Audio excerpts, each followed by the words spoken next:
sunteți căsătoriți? De că e răbdării și de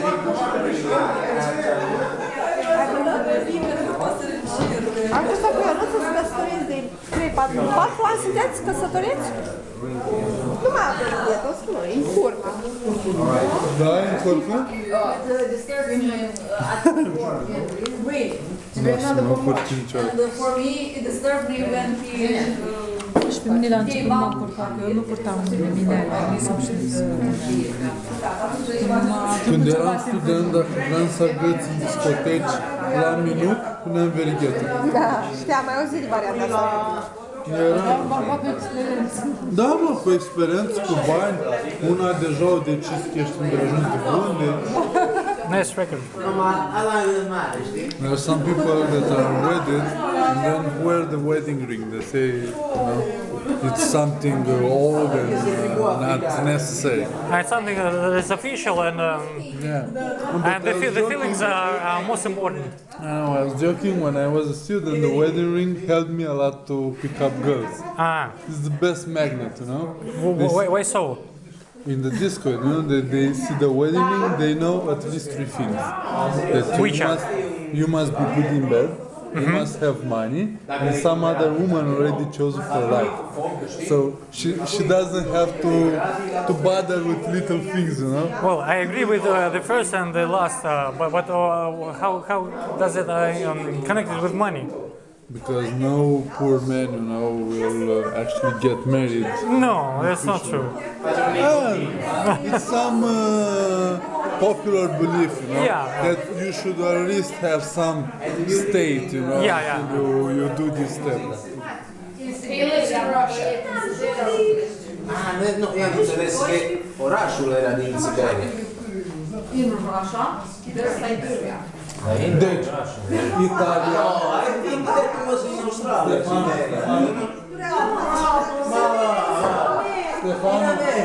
I know the way it's not, but I understand that you live in New Zealand. No.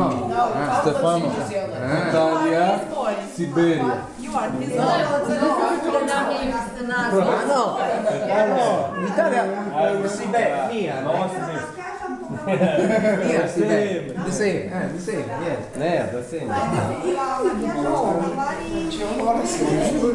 Yeah, I have friends that told me they went by plane a few hours to Moscow, then from Moscow to Tel Aviv was some more hours, you know. I was complaining like, 2.5 hours flight from Israel to Romania. It's like, please shut the fuck up. This is nothing. This is me going to grandmother, you know. I go 5 hours to Moscow, then from Moscow I go 6 hours, so this is nothing. 2.5 hours. Yeah, huge distances. I had a great uncle who escaped from Siberia. He was with the Romanian army in Stalingrad. They took him and they put him in Siberia. As a prisoner? Yes, it's prisoner of war. Yeah. So actually there, he stood with some Russian political prisoners, which taught him Russian. He could speak Russian, so he could speak Russian so well, he could understand everything, you know, even literature. Because you know who was a political prisoner back then? University professor, priest. Someone with academy, scientist, all the brains. Yeah, and he stood beside them and he learned this language. So he actually escaped on foot. He knew that they will shoot. The guards will shoot down the prisoners. But if they aim and they miss, they will not report the fleeing prisoner because they escaped, because they feared harsh consequences from Stalin regime. And that's why, because nobody counted them. Yes. You could say they died. 100, 200. No, it doesn't matter. 200 froze to death today. No problem. It's very good. Good normal. Stefanovic. So he did that. So he managed to escape. He ran into the woods. he ran by foot, I don't know, 1,000 kilometers, something like this. Then he reached Sevastopol. Wow. There, yeah, and from Sevastopol, he actually entered the pub, started drinking with the guys there, you know, mingling. And then the he- militia came and said, okay, what is with you here? They, you know, they took everybody. Yeah, They who checked. are you? So where's the papers? I said, I have no papers. I lost it in the war. They sent me, no, he concocted this story. They sent me from this village to be a mechanic on a ship. But I lost the papers. Now the fuckers in the port don't want to accept me. So I have some money, I drink all my money and fuck you, I go home. Wow. It's like, no, if they send you, you must have the country. And they took him by force. They took him to the police and said, what's your name? He just invented the name. Yeah. Where is the rest? Was the village this? Here are the papers, go on the ship and work for the Soviet Union. Yeah. That is the reality of that time. Yeah, and he actually took the papers with the ship. He got to Cyprus. Then from To the Cyprus. yes, from Wow. Cyprus. Then he got another ship and Как будет развод? Divorce. divorce. How you say it in Развод. Razvat. And there he got to Constanța, to Romania. He stayed a few weeks until Romanian Securitate, the KGB from Romania, caught him. And they took him to But how did you know that he's not No, legal? he came up in his village, so everybody knew there. They Just by had eye. Yeah, okay, for Tush. They took him, they started interrogating him, and because they found out he has a near perfect Russian, they feared he was actually a Russian spy. You know. So you had the Soviet commissar who started beating him with he had the pants like this, you know, had the hat. Yeah. And he started swearing at him in Russian. So my great uncle actually corrected him. Said if you want to swear, if you want to say this is the proper way to say in Russian. And this was- guy, you know, looked in shock. at This him. one. Said, you know how many Russian officers I shot myself? If I shoot a Romanian, nobody would look at me. And they believed him. Yeah, they were like this, you know. All the Russians were shocked by his how good was his Podvig. Russian, you know.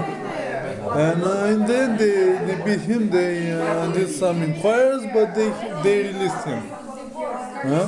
And it was so funny because of this good Russian. He actually then ended up working as translator Yeah. for the government. So in some official meetings, you had the Russian generals of this coming, you know, to Romania and start talking and stuff. Yeah. And once he recognized the former camp boss, the camp officer, who now became almost a general. Like minister or something. Yeah, and he recognized him. He started talking to him, and that guy didn't recognize him. In the end, after all the conference and this, he walked up to him and he said, "You know, I am that person." No, I know exactly what you did and how you did it." And he said, "You know, my friend, maybe the day that you ran away, we killed more than 2,000 people. So I don't care, no?" Yeah. Well, it means that it doesn't mean that he don't care, but No, they really he forgets.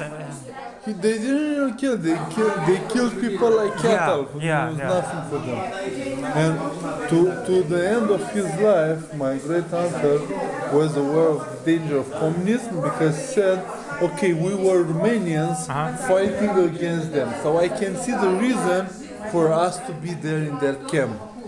But to put doctors, engineers, and all Russian citizens in the same place with us. He understood on the spot that And it's not he a good- changed his mind. Yeah, what is about communist regime and how can you kill your own people? And the smartest people, you know. You had people, you know, they talked until late in the night about Dostoevsky, about this, about the Seine, you know. He knew by heart so many songs, so many poetry, so many stuff. He was like Russian encyclopedia. In the same time, they had Varonia, we call them the fifths. There? And he learned their slang. So he knew both. There was nothing within the Russian spectrum he would not know. But you know, there is another side. I understand that Stalin was a monster, as usually is portrayed. But he won the war, and that's a question of hesitating, because some of his decisions were bad, but some of his decisions were right. And he was the one who won the Second World War. And Actually, I think that the Russian people I can't say that I love him. I don't love him, but I know that he was the one who won the war, and only Americans don't recognize this position. But Europe already recognized it. And, actually, in Israel, you see great monuments for the Red Army, you know? even in France, there are a lot of streets that are called Stalingrad. And I have a friend of mine that was traveling in France, and he asked the local people, why is the street called Stalingrad? For what reason? And they said, we adore what Stalin did, and that's why we call these people, we call the street Stalingrad. But on the same way, you'll find a lot of Jews from Romania that actually are cursing Stalin and the Red Army more than the Wehrmacht. Yeah, And I was like, that's a how paradox. Why? Because they had a very hard life during the communist era, you know? Yeah. They were supposed to have this garbage basketball. This is how it's called, garbage basketball. And they suffered a lot, you know. And actually, I think that people really hoped, you know. I think I forgot the name of the guy who said, if you're not communist until you're 20, you don't have a heart. If you're communist until you're 40, you don't have a brain. I wonder who was it? Not Che Guevara. No. I'll remember. Now some memory center. Castro.